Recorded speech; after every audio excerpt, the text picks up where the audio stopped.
विश्वनाथ जी दिल्ली से। जय जगन्नाथ। जय विश्वनाथ, जय जगन्नाथ जी। बोलिए, क्या प्रश्न है? कर्म क्या है, विकर्म क्या है, अकर्मण्य क्या है, कर्म को अकर्म और कर्म को कर्म योग में कैसे बदला जा सकता है, अकर्म को कर्म योग भी कहा जाता है क्या, हम कर्म की गति को कैसे जान सकते हैं? कर्मणा गहनो गति, पहली बात समझे। जो हम वासनाओं से प्रेरित होकर के क्रिया करते हैं उसे कर्म कहते हैं। जो शास्त्र से प्रेरित होकर के क्रिया करते हैं उसे शुभ कर्म कहते हैं। जो हम वासनाओं से प्रेरित करते हैं, जैसे हमारे अंदर काम की, क्रोध की, लोभ की, मोह की वृत्तियां हैं, तो उनसे पहले अंदर संकल्प विकल्प बनता है, फिर जो क्रिया होती है वो कर्म बनता है, वो अशुभ हो जाता है। और जो शास्त्र सम्मत होता है वही काम शास्त्र सम्मत भोगा जाए, वही क्रिया शास्त्र सम्मत हो तो शुभ हो जाता है। शुभ और अशुभ ये जब तक होते रहेंगे तब तक हमारा जन्म और मरण होता रहेगा। अब पहली बात तो हमें निषिद्ध कर्म का त्याग करना है और शुभ कर्म का कर्ता भाव त्याग करना है, तो अकर्म हो जाएगा। कर्म होते हुए भी वो शुभ कर्म आपको बांध नहीं पाएगा। जैसे भगवान ने कहा, अवश्य में भोक्तव्यम कृतम कर्म शुभाशुभम। दो प्रकार के कर्मों की बात कही, शुभ और अशुभ कर्म। जो अकर्म है वो अकर्ता के द्वारा होता है, कर्ता के द्वारा नहीं। जो अकर्ता है क्या करता है? गुणानुगुण वर्तन्ते मनुष्या पार्थ सर्वसा। गुणों की प्रेरणा से प्रकृतिजन्य करण और उन्हीं से क्रियाएं हो रही, मैं दृष्टा मात्र हूं। तो शुभ कर्म कर्ता भाव रहित तो अकर्म हो गया। और ये जीवन भर बड़े बड़े महापुरुषों से भी होता रहता है, शुभ कर्म कर्ता भाव रहित। और जो अशुभ कर्म है वो तो वासना से प्रेरित कर्ता भाव से ही है, लेकिन जो शुभ कर्म कर्ता भाव से वो भी बंधनकारक है। वो पुण्य क्षीणे मृत्यु लोके विसंति, लेकिन योग तो नहीं हुआ ना। कर्म योग तब बनेगा जाके जब हमारा कर्ता भाव ना हो, ना हमारा शरीर है, ना हमारी इंद्रियां हैं।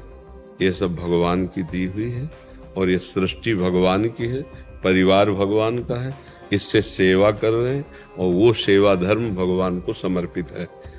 जब भक्ति मार्ग का भाव लेकर नाम जप करते हुए सारे कर्म भगवान की प्रसन्नता के लिए करते हैं तो बंधन कट जाता है।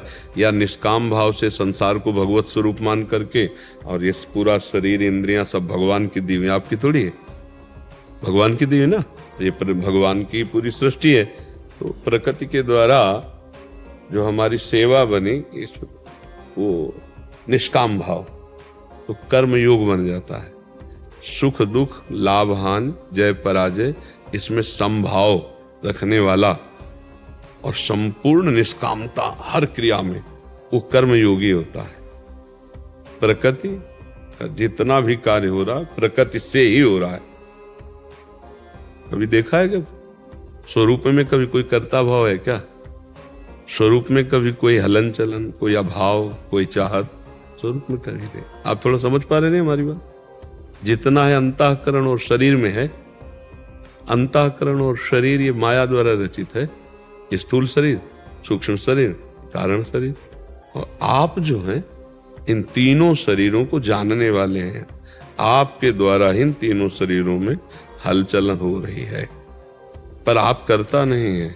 जो सबकर परम प्रकाशक जो ही, जैसे विषय का प्रकाश इंद्रियों से, इंद्रियों का प्रकाश मन से, मन का प्रकाश बुद्धि से, और जो बुद्धि का भी प्रकाशक है वो आप है, आत्मा। सबकर परम प्रकाश, लेकिन असंग है वो, कोई कामना नहीं है। तो कामना नहीं है जो हमारे स्वरूप में, उसी बात को हमको साक्षात्कार करना है। ब्रह्मभूता प्रसन्नात्मा न सोचते न कांक्षते। और कामनाएं इतनी है अंतःकरण में और उन्हीं से प्रेरित होकर कर्म हो रहे हैं, कोई शुभ कोई अशुभ, और वो उसका कर्ता बन रहा है। तो यही पुनरपि जननम पुनरपि मरणम पुनरपि जननी जठरे शयनम। अब अकर्म हो जाए, कर्म होते हुए भी अकर्म हो जाए, फल देने लायक न रह जाए, वो होता है निष्काम भाव से भगवत समर्पित। तो जैसे भुना हुआ दाना पुनः उसमें अंकुरण नहीं होता, ऐसे जो कर्म भगवत अर्पित होते हैं या जो कर्म निष्काम भाव से किए जाते हैं वो योग बन जाते हैं, और ऐसे जो कर्म किए जाते हैं वो बंधन कारक होते हैं। उसे अवश्य में भोक्तव्यम कृतम कर्म शुभा अशुभम, शुभ और अशुभ।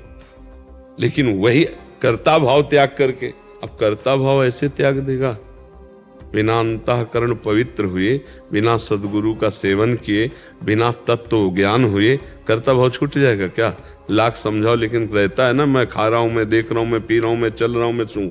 और वो पुरुष कैसा होता है? वो देखता हुआ, सुनता हुआ, खाता हुआ, पीता हुआ, चलता हुआ, भोगता हुआ भी कुछ नहीं करता। विषयान ग्रहणन तो मुंचंत हुआ।